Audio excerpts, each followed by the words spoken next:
Shalom, querido internauta! Estamos aqui no Alimento Diário, dando continuidade ao nosso tema. O que o servo de Deus deve guardar? Já vimos que o servo de Deus deve guardar o coração, o servo de Deus deve guardar a boca.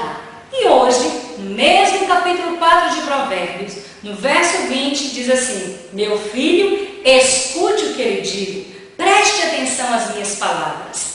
E no verso 25 diz assim a palavra do Senhor: olhe sempre para a frente, mantenha o olhar fixo no que está diante de você.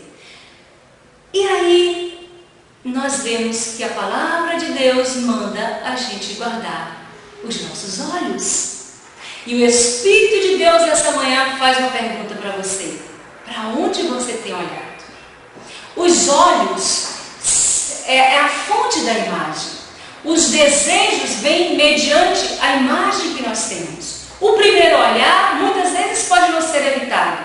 Mas se aquele olhar não é o olhar que Deus tem para nós, o segundo olhar ele deve ser evitado. Por isso, querido, querida, eu quero te falar hoje: guarde os seus olhos. Guarde os seus olhos. A palavra é bem clara, diz assim: veja para onde você está olhando, olhe para a frente, mantenha o olhar fixo no que está diante de você. Então, adiante de você, eu quero te dizer nesse dia, está o Senhor Jesus, o Jeová Sabaote, o Senhor dos exércitos, que vai à sua frente, vai à minha frente para vencer as batalhas. Como você está nesse dia? Angustiado, abatido, com muitas batalhas? Para onde você está olhando? Olhando para as guerras? Olhando para as dificuldades? O Senhor está dizendo para você nessa manhã: olhe para a frente, porque à tua frente tem Jesus Cristo, o nosso general de guerra, e vai vencer todas as batalhas.